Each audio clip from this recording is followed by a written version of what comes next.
Avis vascular centre మన దేశంలోనే the best varicose vein hospital. మీతో ఇంటర్వ్యూ అనగానే సిరివెన్నెల గారి ప్రస్తావన లేకుండా ఆ ఇంటర్వ్యూ ఖచ్చితంగా పూర్తవదు. నేను పాడలేను గానీ లిరిక్స్ చెప్తాను సార్. 'నీ స్నేహం' సినిమాలో సిరులు అన్ని నీ వెంట పెట్టుకొని ఏ హరుని ఇంట అడుగు పెట్టునో ఈ కుందనాల బొమ్మ అని చెప్పేసి ఒక అంటే ఈమె ఆల్రెడీ మహాలక్ష్మి. ఈమె చెయ్యి పట్టుకునే జాతకం ఏ వరుడికి రాసి పెట్టుందో ఆ 2-3 లైన్లు ఉంటాయి సార్. నాకు పాడడం రావట్లేదు అదే కానీ సిరుల రాణిని చేయపట్టి వరుణి జాతకం అది ఒక్కసారి పాడతారు. అది సాహిత్యం పట్టు అది ఫీమేల్ సోలో కదా, నేను సాహిత్యం చాలా ఇష్టం సార్ 4 లైన్లు నాకు. దానిలోనే ఒక ఆమ్, ఇంకొక చిన్న ఇన్సర్ట్ లైన్ ఒకటి ఉంటుంది ఆ పాటలోనే. ఆమ్, అది సినిమా షూటింగ్ అయిన తర్వాత ఆ ఇన్సర్ట్ లైన్ పెట్టాం మేము. సార్ ఇది రీ రికార్డింగ్ చేస్తున్నప్పుడు ఒక సైలెన్స్ బిట్ ఒకటి ఉంటుంది. ఆ బిట్లో కూడా లిరిక్ రావాలని నేను ట్యూన్ చేశాను మళ్ళీ. దానికి మళ్ళీ సాహిత్యం రాశారు శాస్త్రి గారు. కదిలే వెన్నెల శిల్పమా, గుర్తుందా అది? Yes sir.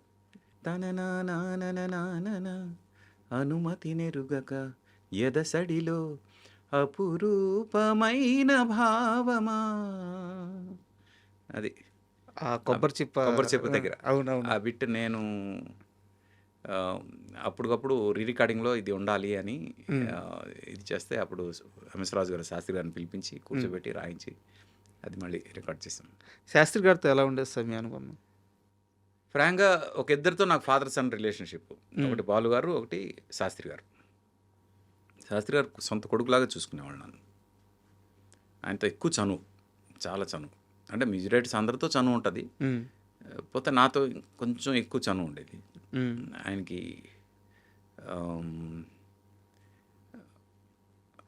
అంటే ఆయన స్మోక్ చేస్తూ రాసేవాళ్ళు అనమాట. నాకు అసలు స్మోకు డ్రింక్ అలవాట్లు లేవు. అందుకు నేను గురుగారు మీరు మానేయాలి ఇది అని పట్టుపట్టేవాడిని నేను. అందుకు నువ్వు వస్తే నాకు కొంచెం టెన్షన్ అయ్యా అంటాడు సార్.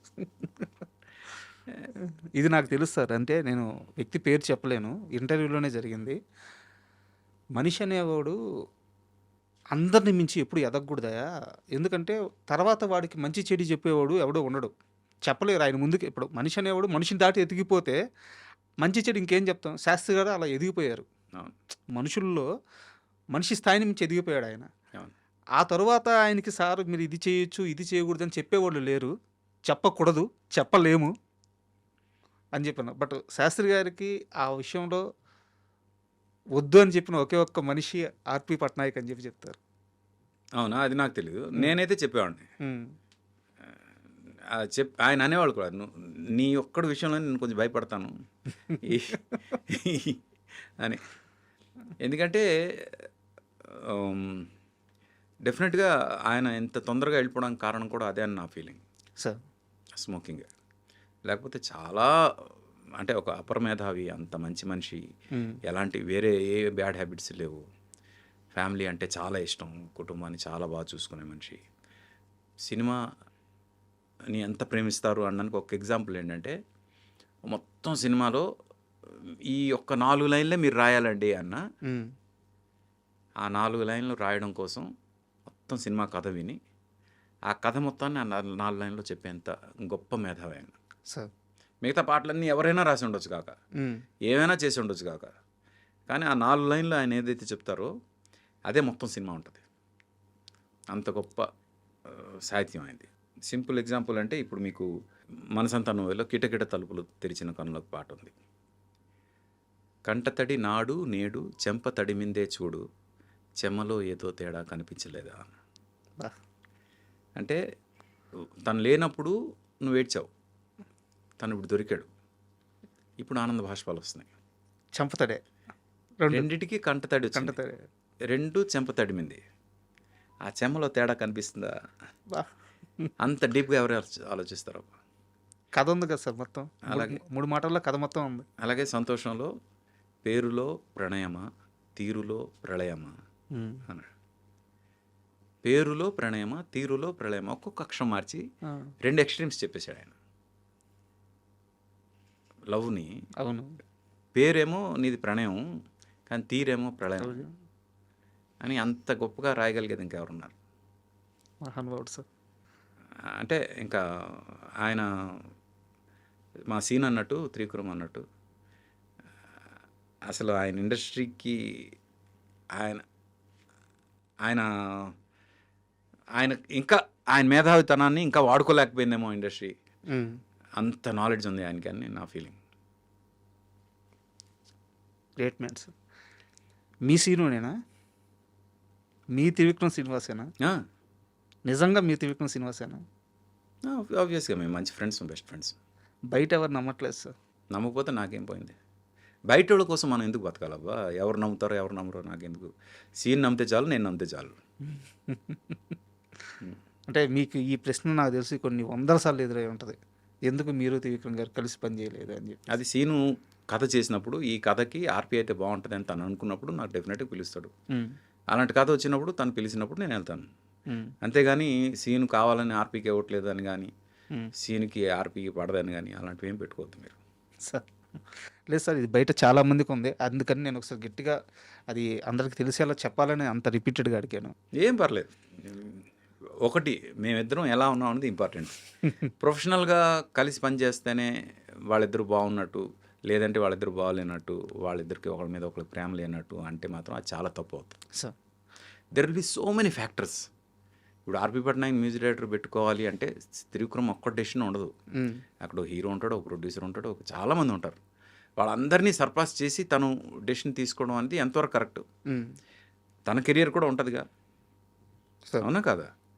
ఇప్పుడు నేను ఎప్పుడు ఒకటే నమ్ముతా, ఆర్పీని పెట్టుకుంటే 99% న్యాయం జరుగుతుంది, ఇంకొక అతను పెట్టుకుంటే 100% న్యాయం జరుగుతుంది అన్నప్పుడు సినిమా గురించి ఆలోచించి ఎవడైనా ఆ 100% ఎవరి వల్ల న్యాయం జరుగుతుందో వాళ్ళనే పెట్టుకోవాలంటాను నేను. ఓ 10 రూపాయలు ఎక్కువైనా సరే. ఎందుకంటే సినిమా ఈజ్ ఇంపార్టెంట్, మనుషులు కాదు సార్. రేపు ఆర్పీని పెట్టుకుంటే 100% న్యాయం జరుగుతుంది, వేరే వాళ్ళని పెట్టుకుంటే 99% న్యాయం జరుగుతుంది అని అనుకున్నప్పుడు ఆర్పీనే పెట్టుకోవాలి. ఎందుకంటే ఆర్పీ వల్ల 100% న్యాయం జరుగుతుంది. అక్కడ సినిమా ఇంపార్టెంట్, మనిషి కాదు. ఈ ఒక్క సీక్రెట్ నేను ఎప్పుడు నమ్ముతాను. కాబట్టి ఇప్పటివరకు నేను ఎప్పుడు కూడా ఎవరి దగ్గరికి వెళ్ళి మీ సినిమాలో నేను మ్యూజిక్ చేస్తానని వెళ్ళలేదు సార్. 2002వ సంవత్సరంలో నిద్రపోయారా? తిన్నారా? రెస్ట్ ఉండిందా? మార్నింగ్ 4కి ఇంటికి వెళ్ళి మళ్ళీ 7కి వెనక్కి వచ్చేసి రికార్డింగ్లు చేసేవాళ్ళం. ఏదైనా వర్క్ అంటే నేను ఇన్వాల్వ్ కాని వర్క్ ఏమైనా, టెక్నికల్ వర్క్ ఏమైనా జరుగుతుంటే స్టూడియోలోనే నిద్రపోవడం, ఇలాంటివి కూడా ఉన్నాయి. ఎన్ని సినిమాలు చేస్తారు సార్ ఒక 2002లోనే? అది నాకు నేను లెక్క పెట్టలేదు ఇప్పటివరకు. నేను ఎన్ని సినిమాలు చేశాను నాకు తెలియదు. నేను ఇప్పటివరకు ఏమీ లెక్క పెట్టలేదు. 2002 వికీపీడియా ఓపెన్ చేసి లెక్కేస్తుంటే వస్తూ ఉన్నాయి. ఒక 16 15 వచ్చిన తర్వాత ఇంక లెక్కేసే ఓపిక లేక ఆగిపోయాను నేను. అవునా? ఏమో మరి. అంటే నేను ఫ్రాంక్గా నేను అన్ని హిట్లే. అదే నేను లెక్క పెట్టలేదు ఎప్పుడు. కొన్ని అయితే చాలా ప్రౌడ్ మూమెంట్స్ ఉన్నాయి. మ్యూజిక్ వరల్డ్ అని బంజారా హిల్స్ రోడ్ నెంబర్ 1లో ఉండేది. వాళ్ళు చార్ట్ బస్టర్స్ పెట్టేవాళ్ళు. టాప్ 10 చార్ట్ బస్టర్స్ పెడతారు. క్యాసెట్లు ఎలా సీరియల్ పెడతారు 1 2 3 4. ఎవ్రీ వీక్ కంపల్సరీ మేము వెళ్ళి చూసేవాళ్ళం. అదొక్కటే మాకు ఆట విడుపు. స్టూడియో బయటకు రావడం అంటే అదొకటే. వచ్చి ఆ చార్ట్ బస్టర్స్లో ఏమి ఉన్నాయని చూసుకోవడం అనమాట. అలాగా ఒక particular week first, second, third 3 నావే ఉన్నాయి. ఓకే. అది ఏ సంవత్సరం ఏ సినిమాలు గుర్తులేదు కానీ, బట్ అది one of the best moments. Santosham cinema release అయ్యే ముందు నేను ఈ ఓడు వాడొచ్చో లేదో తెలియదు కానీ నాగార్జున గారికి హిట్స్ లేవు. చాలా రోజుల నుంచి హిట్ లేదు నాగార్జున గారికి. సంతోషం మ్యూజికల్ హిట్. అంటే అద్భుతమైన, చాలా సున్నితమైన కథ ఉంటుంది, అద్భుతమైన స్క్రీన్ ప్లే ఉంటుంది, బట్ పాటలు అద్భుతంగా ఉంటాయి. ఆ పాటలు విన్న తర్వాత నాగార్జున గారు మీతో ఏమన్నారు? ఎన్నాళ్ళు ఎక్కడికి వెళ్ళిపోయారు అన్నట్టు ఫస్ట్ క్వశ్చన్ ఆయన అడిగింది. So much to say that I love you song recording అప్పుడు ఆయన స్టూడియోకి వచ్చారు. వచ్చి విని ఎన్నాళ్ళు ఎక్కడికి వెళ్ళిపోయారు మీరు అన్నారు. అదేంటి అప్పటికే మీరు చాలా పెద్ద హిట్లు. అవును, అంటే మన ఇద్దరం ఎందుకు కలిసి పని చేయలేదనే ఫీలింగ్ వచ్చిందేమో ఆయనకి. ఆ క్వశ్చన్ అడిగారు. దశరథ్ గారితో మిగతా అందరి దర్శకుల కంటే కూడా ఆయన చాలా కొత్తవారైనా సరే ఆర్పీకి చాలా మంచి బాండింగ్ ఉంటుంది అని చెప్తారు. ఎందువల్ల? దశరథ్ నేను ఇండస్ట్రీ రాకముందు నుంచి ఫ్రెండ్స్ సార్. నేను సునీల్ త్రివిక్రమ్ రూమ్మేట్స్ కదా. మ్మ్. మా నైబరింగ్ రూమ్లో దశరథ్, ఓకే. గోపిమోహన్, జేకే వీళ్ళందరూ ఉండేవాళ్ళు. మ్మ్. జేకే అంటే కెమెరామెన్. సార్ ఒక సీరియస్ క్వశ్చన్. నీ మ్యూజిక్ వల్ల సినిమాకి మార్కెట్ అవ్వట్లేదు అని ఎవడో ఒక మాట అంటే, ఇన్ని వందల అద్భుతమైన పాటలు ఇచ్చిన ఆర్పి పట్నాయక్ సినిమాలు ఇంక నేను చేయను అని నిర్ణయం తీసుకోవడం ఏంటి? ఇదే ప్రశ్న మా టీఎన్ఆర్ గారు అడిగారు మిమ్మల్ని 8 సంవత్సరాల క్రితం. ఆ రోజు కూడా మీరు సరిగ్గా సమాధానం చెప్పలేదు. నాకు ఈ విషయంలో సరైన సమాధానం కావాలి. టిఎన్ఆర్ గారు బతికున్నప్పుడు ఆ మనిషి బతికున్నారు. ఈరోజు ఆ మనిషి బతికలేరు. మ్మ్. ఆ మనిషి గురించి బతికిలేనప్పుడు ఒక మనిషి గురించి మాట్లాడకూడదని నేను ఖచ్చితంగా నమ్ముతున్నాను కాబట్టి దాని గురించి ఇంకా ముందు కూడా ఎక్కడ చెప్పను. ఓకే, ఆయన గురించి వారెవరు నాకు ఇవన్నీ వద్దు. మీరు తీసుకున్న డెసిషన్ కరెక్టా? నేను ఈరోజు ఇక్కడ ఇంటర్వ్యూ చేస్తాను, చాలు. కరెక్టా కాదా మీరే డిసైడ్ చేయండి. మీకు అది చాలు సార్. మీ ఇప్పుడు కూర్చున్నాం, ఎన్ని గొప్ప పాటల గురించి మాట్లాడుకున్నాం. మంచి సంగీతం ఇవ్వగల స్థాయి ఉన్న వ్యక్తి, అలాంటి వ్యక్తి ఎందుకు ఆపేయాలి అనేది చాలామంది బాధ. పైగా మీరు స్టేట్మెంట్ ఇచ్చారు. అవును, అప్పుడు ఇద్దరు చాలా గట్టిగా నన్ను ఆపే ప్రయత్నం చేశారు నా స్టేట్మెంట్ని. ఎవరు సార్? ఒకటి మా సీను త్రివిక్రమ్ మ్మ్. కూర్చోబెట్టి మరి క్లాస్ పీకాడు, మ్మ్. ఎందుకలా డెసిషన్ తీసుకుంటున్నాం అని. ఆ. ఇంకోటి కోటి గారు. మ్మ్. వీళ్ళిద్దరూ నాకు చాలా గట్టిగా క్లాస్ స్పీకర్, ఎందుకు అంత బ్లంట్ డెసిషన్ తీసుకుంటున్నాం అని. మ్మ్. బట్ కొన్నిసార్లు మనం రైట్ అనే ఫీలింగ్ వచ్చినప్పుడు ఎవరి మాట వినం కదా. సార్ కన్విన్స్ అవ్వలేదు సార్ నేను ఇప్పటికీ. అంటే నేను కన్విన్స్ అయ్యాగా